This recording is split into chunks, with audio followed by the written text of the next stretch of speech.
This is Blythe Baines, and you're listening to Inspirado Projecto.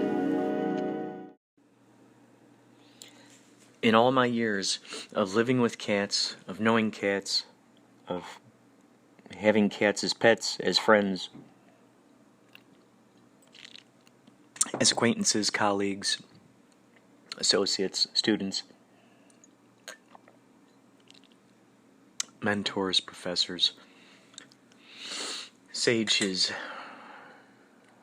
shamans, etc., and so forth, subsidiaries. I've never seen a cat laugh. I've never seen one laugh. No matter how much I tickle its armpits, I've never heard a chortle. Not a single chortle. And all the times I've tried to tickle its feet, nope. They just kind of kick their feet away. I don't ever hear a giggle, a simple giggle. I don't hear a guffaw, a yuck. Not a single little. Not a single snicker. Not a single snicker from those cats. Dogs either. I've never heard a dog laugh. So I think the best comedians are the ones who can actually get. We've seen them crack smiles. That's a victory in itself. But I think the comedian who can actually make a cat just fall over with gut-busting laughter, that, my friend, that is the mark of a true comedian. Right, Speak and Spell? Speak and spell. Spell laughing cat. KINGOFCOMEDIANS. King of comedians? You are correct. Oh, thank you so much for that.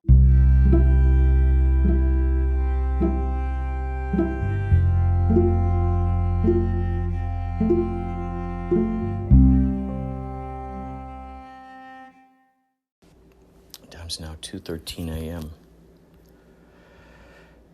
It's July 4th, and it's crazy. I'm watching this TV show Bosch, and on it,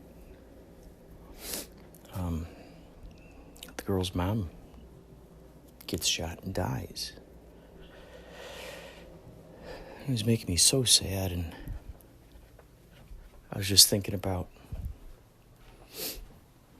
the death of Gonzo and how much that hurt me. And I can only imagine how much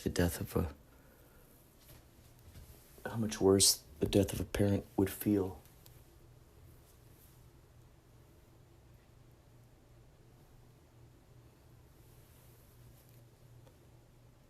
And while I was watching it, all of a sudden I heard all this chirping and scrambling about. It sounded like a squirrel, and I thought, oh man, what's going on? So I open up the sliding door and I go out to the balcony, and there's a raccoon walking along down there out in the back, and it's carrying a little squirrel. And so I went to the other side of the balcony, much closer to where all this chirping was going on, and I just saw this little squirrel just sitting on the wire, just chirping away, and very upset that its little mate was taken. God, man.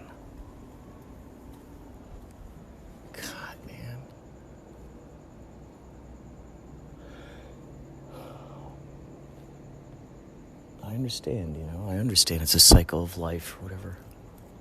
But damn, dude. So then I came over to this other side as I'm looking at, the little squirrel. I glance down and I see a cat down there then.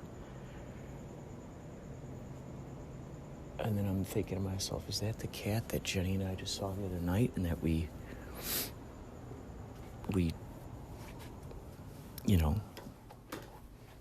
basically held on to?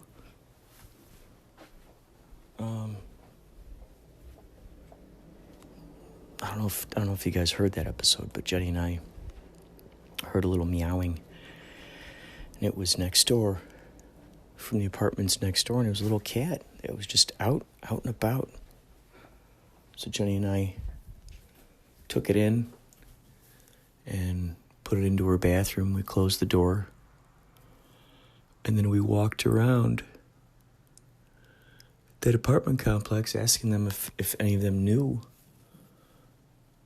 Did you have a cat that was walking around? There was a girl that was sitting out on the stoop. We're trying to get a hold of the manager of the place, and as we're trying to do that, all of a sudden there just so happened to be a guy walking along, and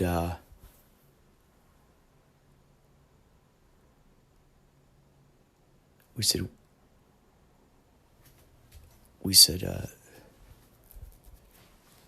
that's what it was. Jenny and I ended up just dropping the cat back off at just where we found him. We're just sitting there wondering, okay, what should we do?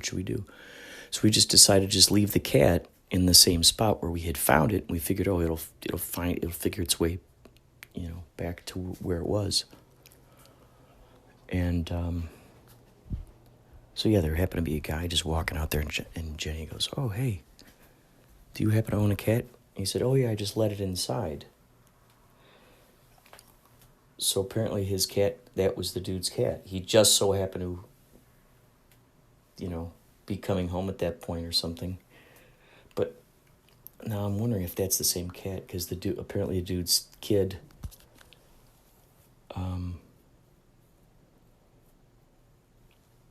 had let it out or something accidentally. So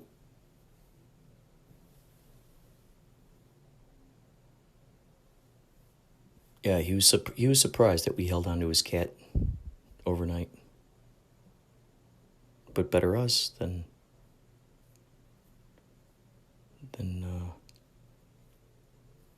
someone else who isn't compassionate to animals. God, man. Phew. Man. You just keep relaying over and over in your mind. Your little... Oh, there's that sound again. There's that squirrel. Check it out. Here it is.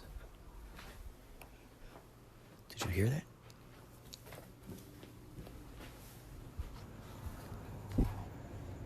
Let's see if you can hear it out here.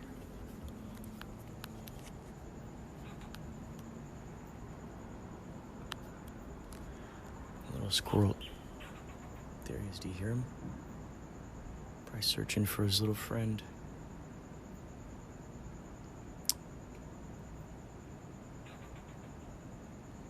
Poor little creature. Oh. There he is.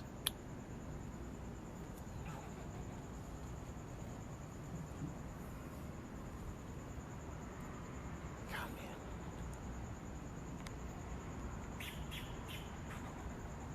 Oh.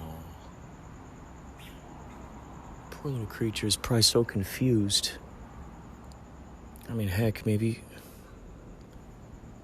it was just right there, maybe they're sleeping, and the raccoon came in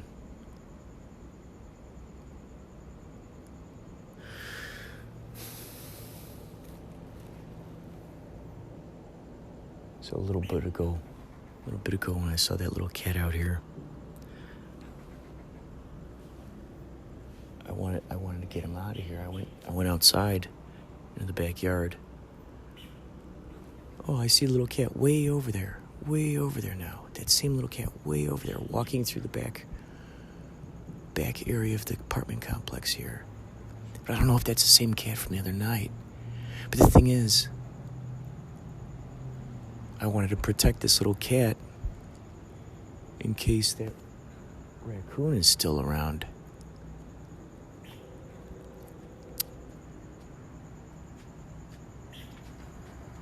Gosh, man.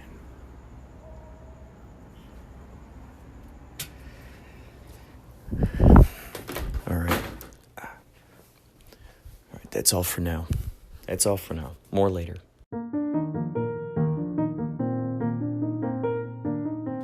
So this is now the next day, or the same day, rather. The same day. It's 12:03 p.m. This is the afternoon after what you heard, what you just heard there. So this is the the day of the, I guess technically same day. Okay, so I'm trying to figure out how to put this. So a while ago. So I had ordered the book, The Mad World of William Gaines, written by Frank Jacobs. I ordered that, got it in the mail. I've been reading it. I've been reading it. So keep that on the back burner in mind while I'm telling you this story. There are a few elements that are going on, but this is, ideally I can actually express the kind of crazy synchronicity that happened here. So, okay, now that's on the back burner, okay? I bought that book, History of Mad Magazine. I've been reading this book. And what I like to do is I'll usually put on like a 1950s playlist by Alexa, because this book and all the happenings of the roots of Mad Magazine started back in the 1950s. So I put on a 1950s playlist. I do that every once in a while. Now, last night, my buddy Mike Schley, he is writing something that he wants to put me in. And he wanted me to watch a movie for this, to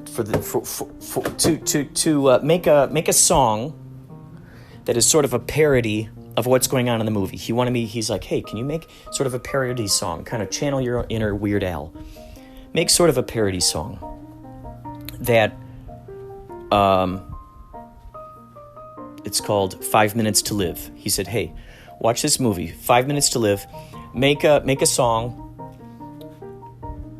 that, sort of a parody of this. So today,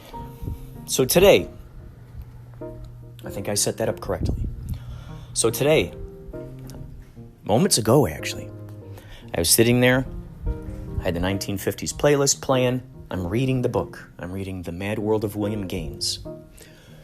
And then I thought to myself, okay, you know what? I need to watch this movie that Mike Schley told me about, 5 Minutes to Live. I need to watch this. So I go onto my Fire Stick, I go onto my Kodi. Before this happens, I'm listening to Alexa, and a Johnny Cash song comes up. And I thought, ooh, I'll give it a Johnny Cash vibe, because Mike wanted me to do it like a blues song. And when I heard Johnny Cash on that Alexa playing, I go, oh, that's a good frame of reference. Okay, I'll use those typical blues chords. I'll get the E, the A, the B minor, and we'll do that, just like Johnny Cash does. So I'm like, great, that's cool. All right. So then I search on Firefox. I get my Kodi stick. I'm searching for it. 5 Minutes to Live. I'm watching a movie. The movie starts right up. There are no credits. And I thought, oh, is this just a piece of the film or is this the whole movie? You know, what's going on? I'll just be patient. You know, maybe it's only a minute long or something. You know, maybe, who knows? Maybe it's just a trailer. I don't know. So it's playing. And there are these gangsters, and there's a guy with a Tommy gun killing a cop. And I'm thinking, wow, that's quite interesting. That looks like Johnny Cash. And then all of a sudden it rolls to the credits, and then the song is Johnny Cash does the soundtrack for this movie. 5 Minutes to Live. I didn't know this. He's one of the guys in the movie. He actually acts in the movie, and I'm thinking, what the hell? So I had expressed this synchronicity because, as you know, my mind just gets blown away with this stuff, and I gotta share them. Well, yeah, I gotta share them. So there you go. There have been other really interesting synchronicities that I've got to just keep. I mean, they've been happening more and more, which I'm so excited about. So I just gotta document those more and more, and you'll be the ones to hear them first. Thank you for listening to Inspirado Projecto. I really appreciate it.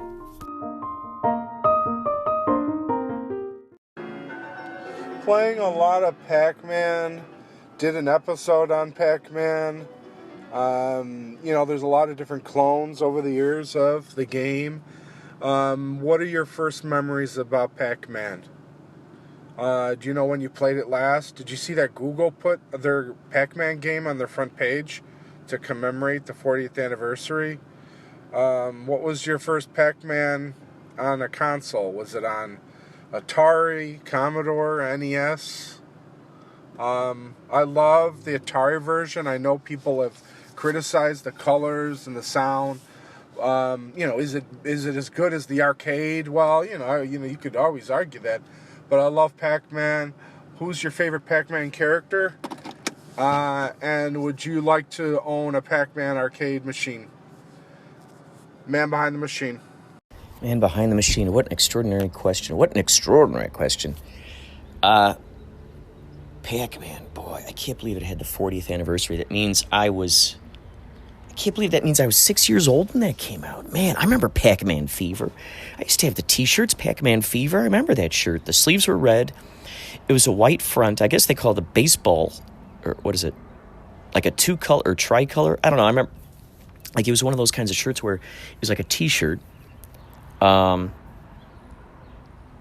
it was like a sort of long sleeve, but kind of not. And the collar, I remember, was red. The sleeves were red. And it said Pac-Man Fever on the front. And it showed a picture of Pac-Man and showed a piece of the arcade game. I loved that game. You know, it was interesting. I remember taking swim lessons. I take swim lessons up at the Park District. And around that time, the Pac-Man cartoon came out. And I wanted to see that cartoon so bad. But right when it was about to start was when I had to leave to go to Saturday mornings. I'd be watching my Saturday morning cartoons. That was the only thing that I didn't like about going to swim lessons, was missing the Pac-Man cartoon. But I absolutely loved swimming. Pac-Man, if I'm not mistaken, I believe Ricky Schroeder on Silver Spoons had a Pac-Man arcade game at his estate, along with the Dragon's Lair arcade game, which I absolutely loved. I was so jealous. We'd watch that show just so I could catch a glimpse of the Dragon's Lair arcade game. I get so excited because that was kind of like something that only a few of us really knew about, really. At that time, my parents didn't even know. I couldn't have been 6 going up to the arcade. There's no way I was that young.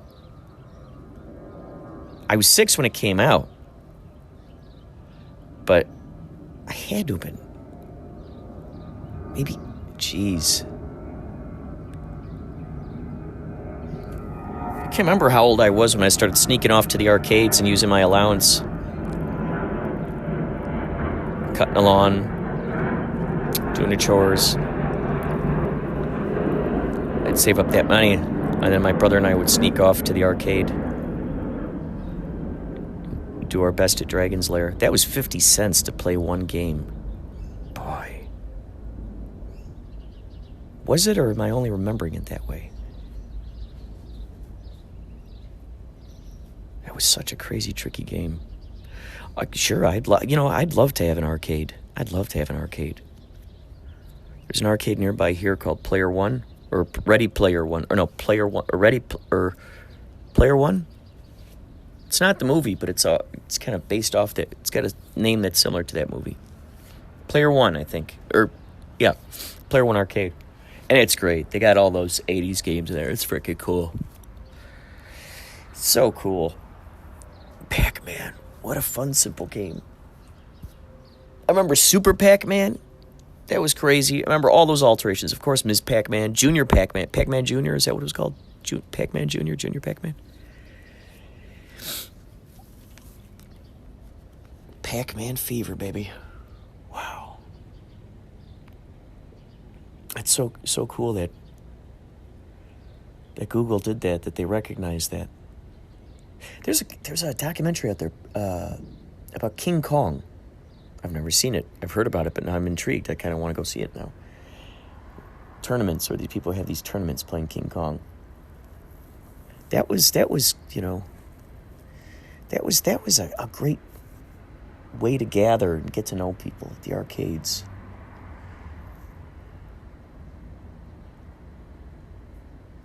I love the arcade.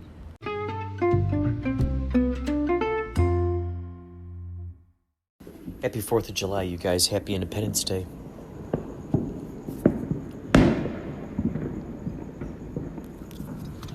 I'm in Los Angeles. I'm on my balcony. I'm looking out.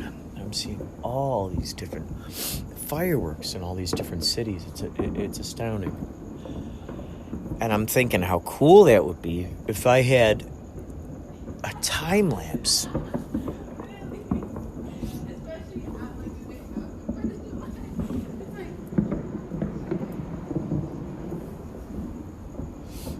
If I had a time lapse of all these different places. I'm imagining something overlooking a series of towns, perhaps a place like Griffith Park Observatory, where you could see all the cities. Imagine putting up a time lapse. Holy cow! I'm sure we'll see a lot of those on YouTube. But man, it's astounding. You just hear it happening all over. It's been going on for the past month or so. We've been hearing a lot about this over the past month. Of fireworks going on all over America. Could you imagine living in a country where this kind of thing was going on a lot? And not fireworks, but explosions, bombs, villages falling apart. It's always easier to destroy someone else's property, isn't it? It's always easier, because you're not the one who has to do the cleanup. And plus, there's no sentimentality for you. There's no nostalgia involved. For you. For them, though, yeah. Let's say there's a business owner who inherited this from their father, who inherited it from the grandfather, who inherited it from the grandfather. And here's this business that's been going on for years. It's always easier to destroy that property, not care or even know, be completely ignorant to the excitement, the pride, the hard work, the effort, all the enjoyment that went into building this establishment. And it's always easier to destroy something that you just have no idea about than it is to destroy your own stuff, the stuff that means to you. Means a lot to you. Like these estate sales, they go into people's houses and they sell off all this stuff. They have no attachment to this stuff. But to the person who lived there, maybe that's their grandfather's portrait that's painted up on a wall. Nobody knows the history of that, the importance of that, who that grandfather is, or what he endured. They don't care. They don't care.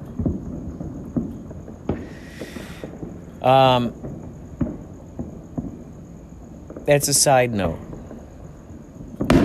The main point that I wanted to get to is the idea of holidays and how it's so interesting how a holiday that is publicly stamped with approval from the government or who knows how many people, in a council. There are councils, I suppose, that decide on what is a holiday, what isn't a holiday, what's worthy of a holiday, and why.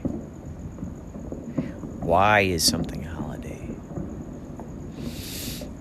Where did that come from? What's it stemming from? So it's interesting how a holiday is basically a permission. It's a permission slip to act in a certain way or to behave a certain way, and it's like a free pass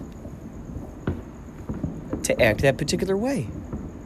And everyone has to kind of just make that agreement. There it is. St. Patrick's Day? Oh, all these people are walking around all in green? Why does that have to be a special holiday if you want to just dress in green? And, that's a side note.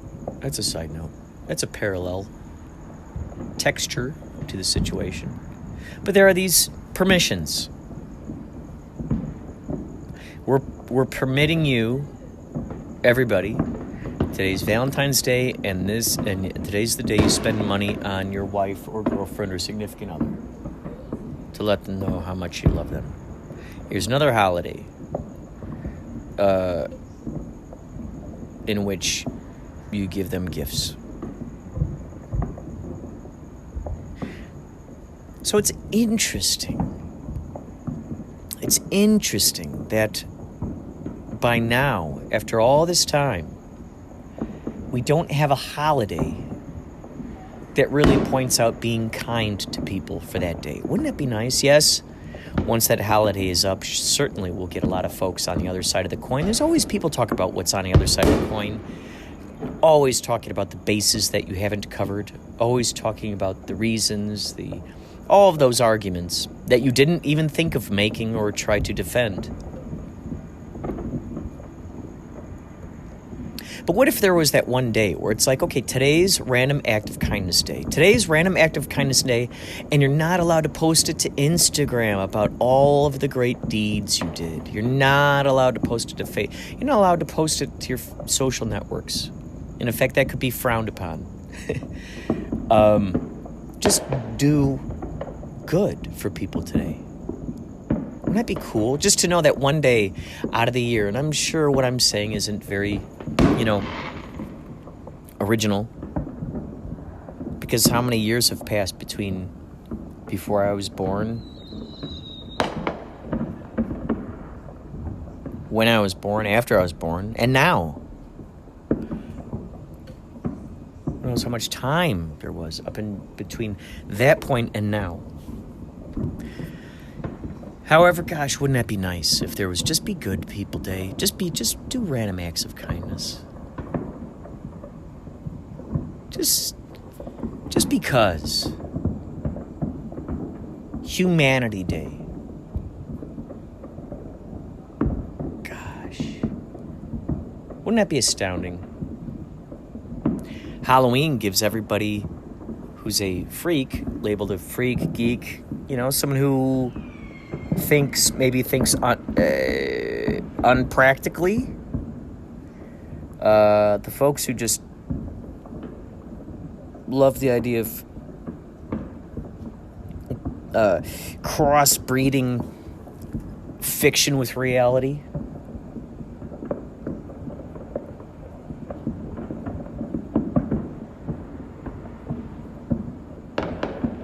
And that's a holiday, and still yet folks will not dress up on that day. Isn't it interesting? They still want to play the cool guy. They still want to be the cool guy on Halloween. Halloween is a day to get goofy, man. It's a permission slip. It's the day to let you put your guard down.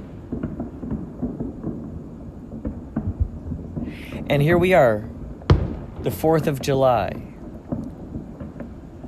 giving people permission to explode fireworks. Could you imagine all the veterans that are out there right now? And I know we've heard about this too. The veterans that are dealing with this right now? Could you imagine how many nightmares they might possibly have tonight? How many nightmares they might be having right now? I learned about PTSD, post-traumatic stress disorder, years ago. I know a lot of veterans. I grew up with veterans.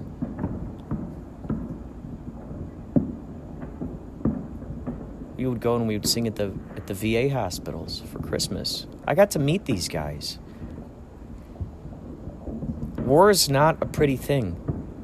It's always easy to talk about something that you're not directly involved in, so flippantly. Many folks don't remember that these guys came back from Vietnam traumatized. Okay, so they went into Vietnam at 19 years old. I'm sure some were younger because they might have lied about their age. But 19 was the average age of these guys. Can you imagine? Think back to when you were 19 years old. Imagine getting drafted. Imagine getting a letter in the mail that says, You're gonna go to a foreign country. You're gonna carry a gun, grenades. You're gonna walk through the jungles. You're gonna put your life on a line and fight these people because we're telling you to. And the people who are saying we're telling you to, those are the people who are sitting in air-conditioned offices who don't have to get a lick of blood on their bodies. They don't have to hear the explosions. They have that. They get to sleep soundly at night with their families. There could definitely be an alternative way of celebrating our independence without exploding things. I grew up with fireworks. I'm just jamming on the what if here. I grew up with fireworks, watching the fireworks, the explosions. I love the explosions.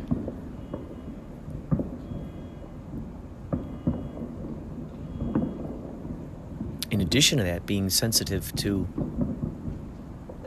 the torture, the mental anguish. These are guys who, if you check the statistics, there is a huge number of veterans committing suicide each day.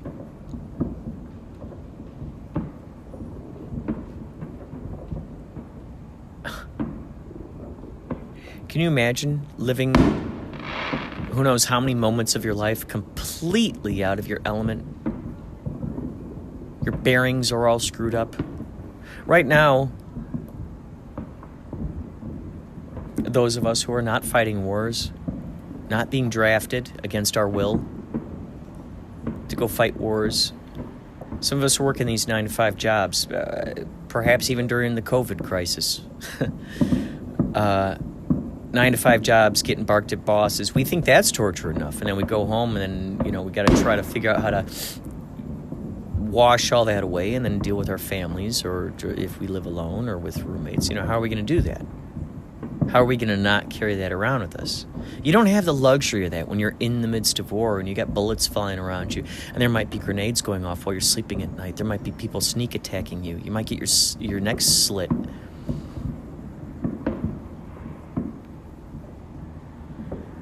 You got to sleep with one eye open. Maybe you're not even... Maybe you're going through, days or a week without sleeping, dealing with craziness, just being ordered, being diligent, following your mission, coming home, and then people spit at you, calling you a baby killer. Were they there with you? Were they there with you when people put bombs on their own babies and then sent the babies off to come towards your platoon with their arms open? You're going, oh, little baby, and then the baby explodes. And then after enough time of that happening, you go, uh-oh, that baby running towards me means they might possibly have a bomb on them. And you're caught with a decision now.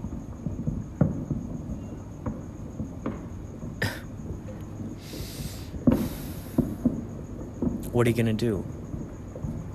What are you going to do with that little 7-year-old who's running at you, who might or might not have a bomb? Meanwhile, there's all this news that's trickling to a bunch of people. It's the game of phone. And then all they hear is remnants. And then when you get off that plane, people are spitting at you. They have no idea what you went through. Years and years you got to deal with this. Every time you hear a car backfiring, every time you hear a firework, every time you hear a loud noise that might even slightly resemble a gunshot, you hit the deck because you don't want to get shot. That's talk about classical conditioning. That's what that is right now. That's what that is. Let's say you grew up and your grandma used to always make these delicious hamburgers. Every time you think about hamburgers, your mouth starts watering. You think about grandma's delicious hamburgers. Oh, I love it, I love it, I love it. Oh, grandma's hamburgers, so delicious. And every time you see a commercial and they talk about hamburgers, all of a sudden your mouth starts watering right away. All of a sudden you're starting to feel nostalgic. All of a sudden you're starting to recreate. That's what these trigger words are. That's what those words are. We've anchored ourselves in that.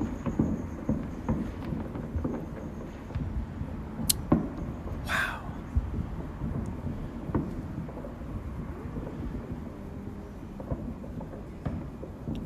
I don't know what all the right solutions are. Does anybody know what the right solutions are? My solution is to try to have as much of a harmonic balance as possible. Finding where do we meet? Where do we meet? Let's work from there.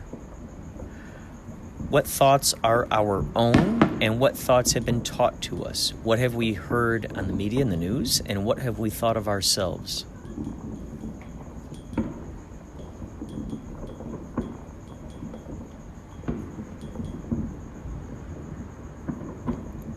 Starting tomorrow is the July 5th is the World Convergence.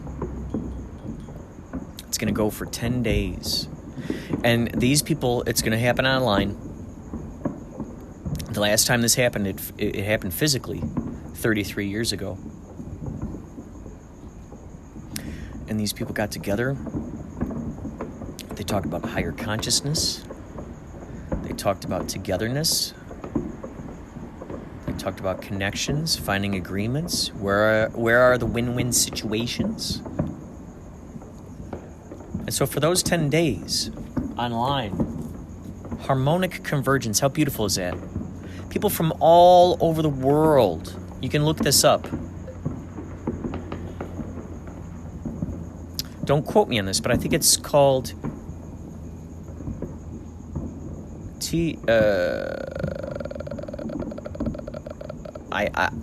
I don't know the exact website.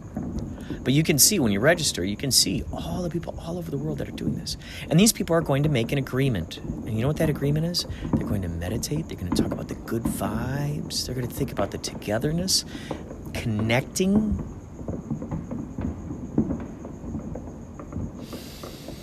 Amplifying the best version of ourselves. Oof. What a beautiful idea, huh? Beautiful idea. Beautiful idea.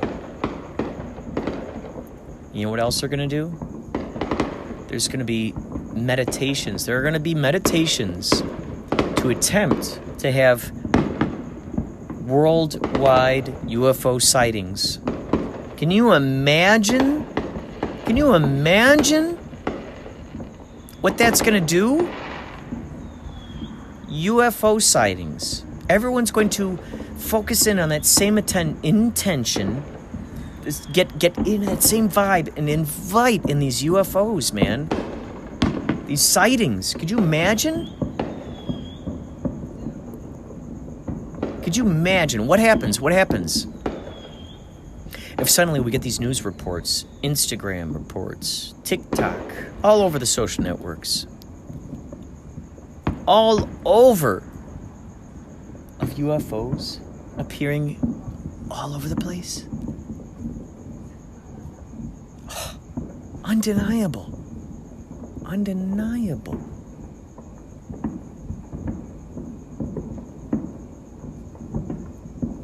It's funny, a lot of times we won't believe that something is an actual true thing until our favorite news organization broadcasts it.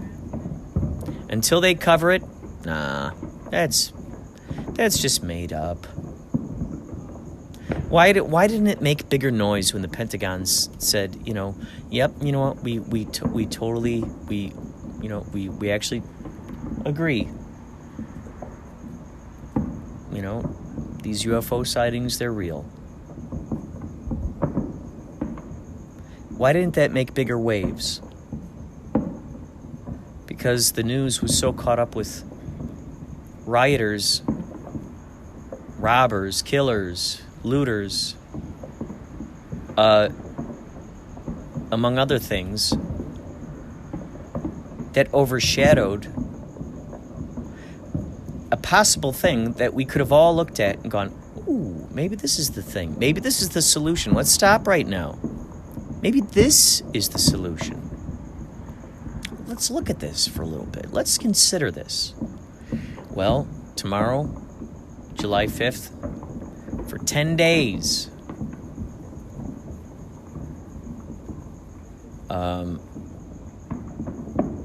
these happenings are going to be going on.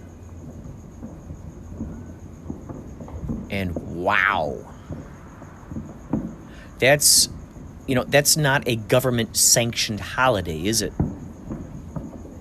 That is a people holiday, an agreement made among the people. We're starting to realize just how strong we actually are, how much power we actually have. We're starting to learn that the government works for us. We're not your slaves. You mandate certain things. You make certain laws. You say we got to do this, we got to do that, or there are all these consequences. Well, you know what? We didn't agree to those laws. We didn't decide on that. We didn't say that that's the thing that needs to happen, or that's the thing that's best for us. Ultimately, deep inside, don't we want satisfaction? Don't we want to have vacations? Don't we want time off from work? Don't we want to just relax? Don't we want to retire? Don't we want to do whatever we want, however we want to do it, without consequences? Don't we want to do something without having to force something to force something to make it happen? Don't we want to not have to fight anymore or worry about our families' lives, about who's going to come in and kill us at night? Don't we want to not have to, be drug dealers or have to be cops and have to bring order and civility to the world? Don't we want to not have to be the millionaires who are spending, or the billionaires who are spending millions of dollars to alter a landscape in a certain direction? What then? Even when, it's funny, even when folks get what they want, they still want something more. They still say, oh, I'm missing this, or I wish I had that instead. Well, what about this thing that's happening right here? Is it possible to appreciate that? Is it possible to really enjoy, get gratitude out of this thing?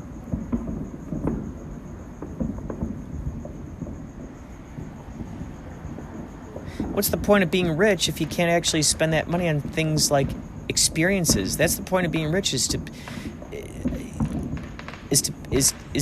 use that. Those are credits that enable you to have experiences that you want.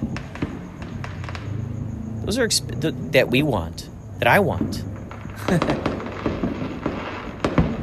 I want to go to the Bahamas. Why? Oh, the beach, the relaxation. I just want time off from work. Well, the opposite side of that coin is, well, what's so terrible at work that's making you want to escape from it and to live in that opposite direction?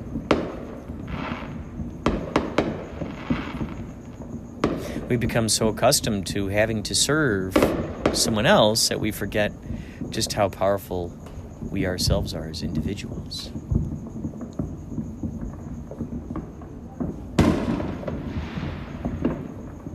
Let's make our own holidays, folks.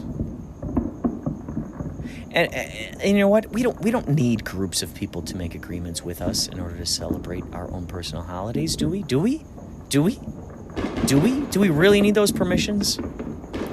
Especially for those of us who go, I don't care what anybody thinks. Okay, if you truly don't care what anybody thinks, then that means you're going to give up competing. That means you're going to give up trying to get attention from people. That means that you're going to give up trying to be the top dog, the alpha guy. That means you're going to give up trying to be the hashtag boss woman. That means you're going to give up trying to show everybody just how cool you are and that you know better. That means that. That's what that means. That's what comes along with that. That's kind of the hidden agreement. We can tear down statues. We can tear down monuments, try to erase history. Does that mean that we're going to stop talking about history then? For those of us who don't want to see George Washington monuments and we take it down, are we going to stop complaining then? Plenty of things that offend me, but I leave space and I leave room for those who want to,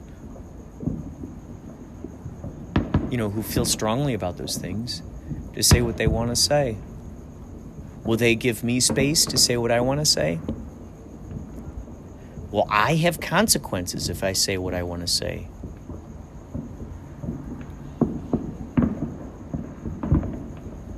So it's this idea of being a whole organism. What's going to move the organism forward? It's momentum. Reality transurfing. Check that out. Reality transurfing. Zealand.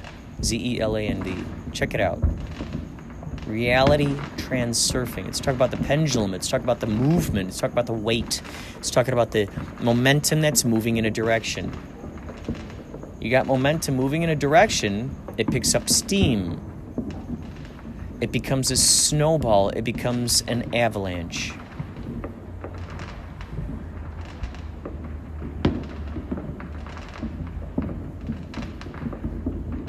When we explore the ideas that enrich our souls, that enable everybody to act in their best element, there's no need for conflict. There's no need for fighting. When we're trying to become the same brain, when we're going, let's go in the direction it wants to go, and we figure out ways in which to add and contribute to it.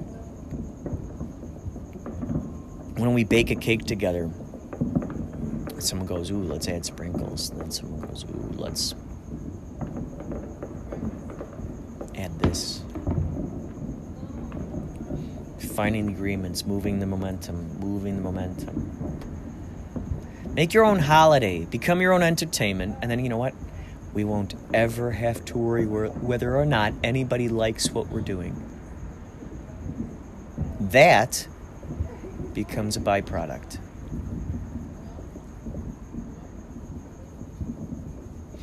If you have thoughts, ideas, suggestions, if you're on Anchor, send me a message. I'll put you on here.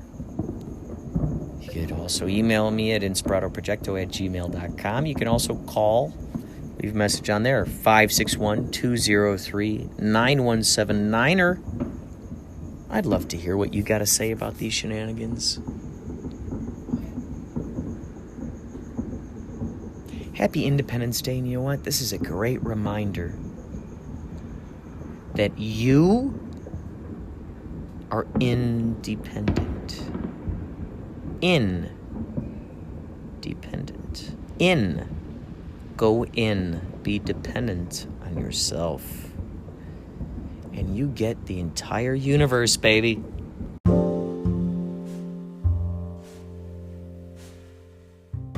This just popped up in my brain. Growing up in a house with a brother and a sister, taught me how to share, how to let the, let's say, less trained, less skilled, less equipped, letting them win once in a while. Not to always be the one who's hogging the limelight, the spotlight, being the cool one, being the winner, being the top dog. When people get that opportunity to feel like they've progressed or they've made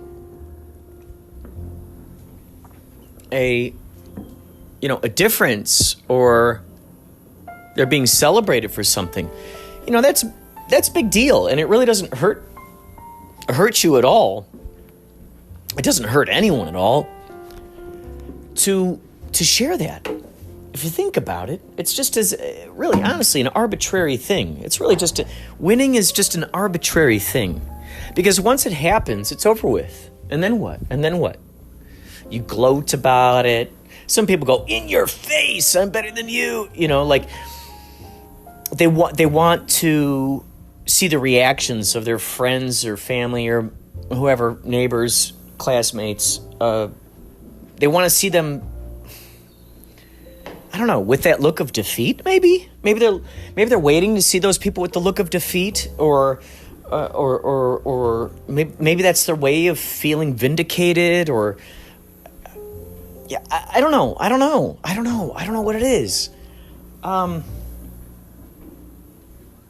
it's like, for the winners of the world,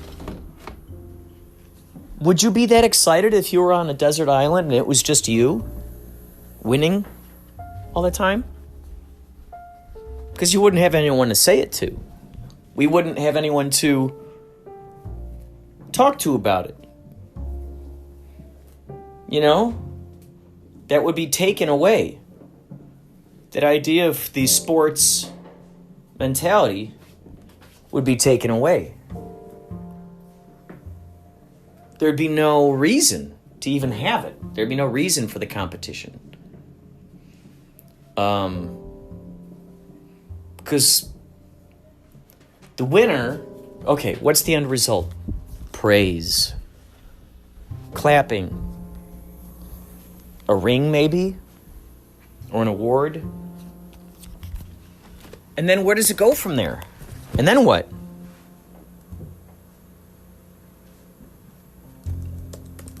I remember being in the spelling bee, and long ago, and I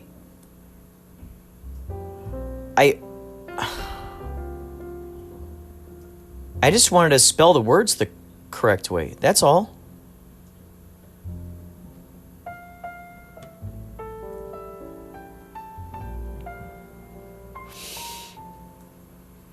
I just wanted to spell the words correctly. I wasn't trying to beat anybody. I don't even know I won an award. I remember, what was it, 5th or 6th grade? I ended up going to the district spelling bee or something. I loved spelling for the sake of spelling. That satisfaction of like, whoa, I could remember that. Wow, that's great. That's what I liked. And then when they told me I won a 3rd place spelling bee trophy for the district, I was confused. I was, I guess, slightly excited, but I didn't feel that I earned it. I didn't feel I earned it. Because I dropped the ball on my own. It was me versus me. In books, they say man versus man versus nature, man versus himself. This was one of those classic things of man versus himself, child versus himself. And I wouldn't even say it was that. It wasn't like a conflict, like, I gotta battle this beast. Or rather, child versus words. which would actually be an interesting movie idea. A kid who's studying for the spelling bee, and he has these crazy nightmares of fighting these words. So it's really quite interesting, this idea of competition. This idea of gloating. What's the end result? We won. Our team got another trophy. And then, does that grant you all the secrets to the universe? Is that going to help you figure out what goes on in the other dimensions? Is that going to help you, I don't know, better connect with humanity? So interesting. So, yeah, growing up with siblings taught me that idea of sharing the win. Why not? What's the harm? I remember playing video games against my grandpa, and I would always let him win, because I knew he had no frame of reference for what we were playing, and God bless that guy. God bless Grandpa for sitting down and play video games with me. Want to play, Grandpa? I remember there was a game for Atari 2600, and it was called River Raid. Do you guys remember that game? And you had this little airplane, and you'd fly along this river, and you had to shoot stuff and get out of the way of rocks. And you could, I believe it was a 2-player game. I think they had that function on there. And I remember my grandpa, one of the times when he and Grandma came over, probably for a holiday or something. And I'd say, Grandpa, want to play River Raid? And even though he had no frame of reference for what a video game was, I remember this was probably the first video game he ever played in his life. I remember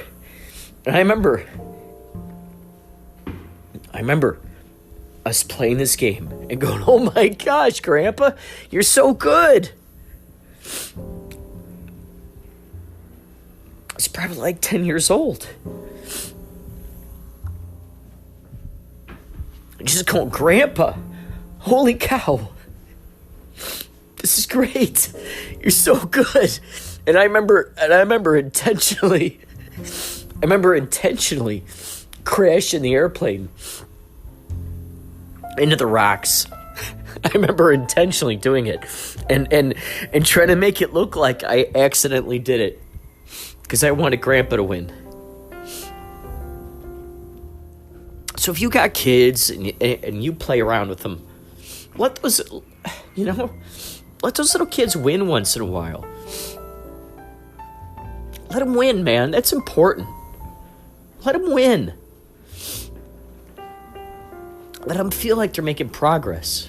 Let them have that frame of reference in their brains of what it's like to, move forward. Praise them for their attempts at trying something new. Enhance their education in the directions of what they're interested in. Give them more books. Show them movies. Because you know what? That's a very big deal.